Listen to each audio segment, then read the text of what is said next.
Welcome to Amplifying Leadership and Tip Thursday with Tara.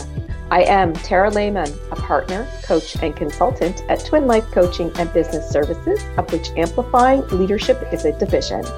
I hope to bring you some information or a key takeaway you can use to build, enhance, or grow your leadership skills with Tip Thursday with Tara.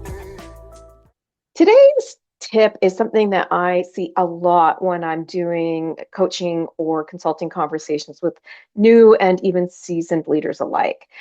And it's one that will actually save you some time if you just stop doing the work that isn't yours. Now, I want to start by saying that if you've ever found yourself buried in tasks, to-dos, or frustrated that your team doesn't seem to be stepping up, or you're constantly stepping in to save the day, or you fear things won't get done properly, you're not alone. This is very, very common, especially in stressful situations. It is a very common habit, though, that slowly does burn out leaders and lead to stress and holds their teams back from real growth. Let me explain what I mean by this. So when leaders jump in and do someone else's work, their employees' work, because they feel like it might get done better, it usually comes from a really good place. I want that to be clear. You want to help your team. You want to help your organization. You want things to get done right, and you want to get them done on time. You care really about the outcome. That is all very true. Maybe you're trying to keep things moving, or maybe you're even covering up for someone who's struggling because you don't want anyone else to see that that's happening. That can happen too. But here's what I want you to remember today. What feels helpful in the moment sometimes can be harmful long term. You're not necessarily helping them. So by doing work that belongs to somebody else, team members, peers, etc., even with those fabulous intentions that you have, you are starting to reinforce bad habits or patterns. So for example, maybe accountability is no longer clear for your team or other people because you're just doing the work. They don't feel that accountability anymore.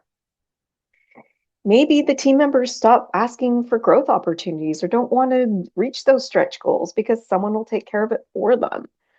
And you become that go-to person to do the work, and that eats up all that precious time you have. Because remember, time doesn't change, it's how we manage it.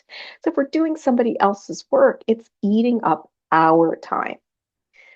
Some of you might start thinking, okay, but if I don't step in, will it get done? Will it get done properly? Will it get done on time? And yes, some of those things may not work out quite well at the beginning, but you are the leader. And if you see these concerns, you need to address them. You need to remind your team that they are responsible for these tasks, or that you're changing it so they are responsible. You need to let them know, for example, that you believe in their abilities, that they can do this right, they can do it on time, and you can follow up, not micromanage, just check in. If they simply don't do it because they're used to not doing it, then you need to communicate that these changes are happening. Communication is key here. When we let accountability go, or we just take stuff over because we want to get it done right, our team believes that we're that person, we're that go-to person as the leader. But we have to stop that for ourselves and our own work. We need to really focus on what we can get back if we have people do their own work and be accountable for their own work and their deadlines. Communication, again, if that is not common for your team right now, needs to happen. So if you're still worried, I want you to think about these things that, cost you when you do everybody else's work. I've talked about time. You can gain so much time if you don't spend hours doing other people's works that they should be doing and should be held accountable to. You can save your energy. It's a huge cost. If you're doing other people's work and you're not able to focus on yours, you get drained because now you're working late trying to catch up. Another cost is that you are no longer able to focus on that higher level strategy or planning you are responsible for as a leader, even for your team or your organization.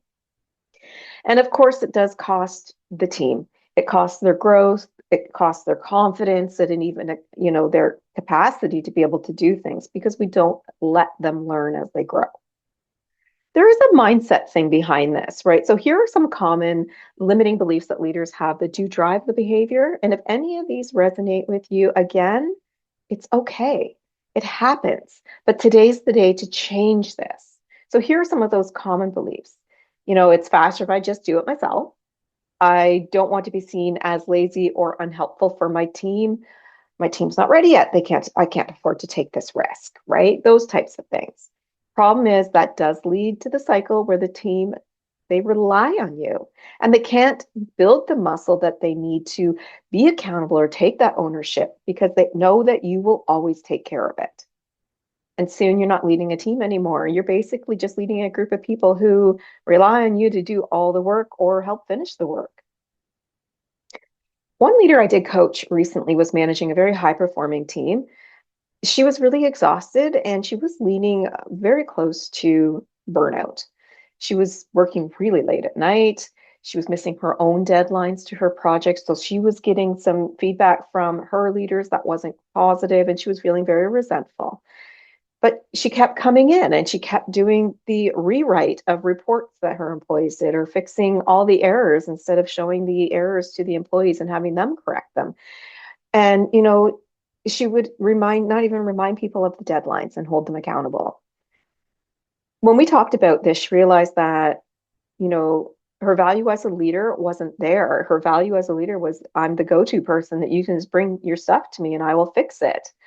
And that drained her. And that's not what leadership is. So once we had that conversation, she did start shifting her mindset and her approach. She was coaching her team, asking questions such as how can you take the next step? When do you think this is due? Those types of things. Asking them, just even telling them basically that she believed in them and they had to complete ABC by deadline X. Within 2 months, 3 months, her team was starting to step up a lot more. They started to see the change, and she was able to start getting back to focusing on what she needed to do. She was working a lot less as well. She probably brought it down 2 hours a day by that time, and it continued to come down. It still does. That is the power of letting go and having people do their work, not taking it over. So leadership, again, isn't about doing everybody else's work. It's not by saying, oh, you know what, it won't get done, just give it to me. It's about making sure that everyone, including yourself, is doing the work that they're meant to do, that they're accountable to. So here I want to give you your challenge for this week. If any of this at all, even a little bit, resonates with you, I want you to say no to doing work that isn't yours, or implement those changes where the team needs to become aware that that work's not yours if you've been doing it for so long, and that they're going to be held accountable, and that you're there to support through coaching, but you're not the doer. Okay, this will help them grow. Another thing is saying yes to setting expectations for your team.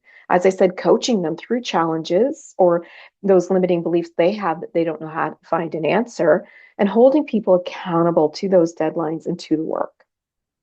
And lastly, trust that letting go is actually a very strong part of leadership. It's not a weakness. It helps your team grow. It helps you grow. It helps you focus on strategy and helps them focus on the doing and growing themselves as well. Focus on leadership, strategy and planning and guiding, and less on the doing. You have employees and delegates for that. It is possible. So think of the time that you can save in your day or the energy that you can save when reminding yourself, I'm saying no to this today. I help leaders every day turn small insights like this into real world leadership impact with more clarity, confidence, and purpose. If you're ready to take that next step, you'll find the link in the episode notes to book a call with me. Let's get started on strengthening your leadership today. That is our Tip Thursday with Tara for this week. If you or someone you know is struggling with leadership priorities or wants help in building strong, empowered teams, I'm here to help. Please visit our website for more information on the program, coaching, and our Rise to Leadership program at amplifyingleadership.ca, a Twin Life coaching and business services division. Until next time, remember, leadership matters.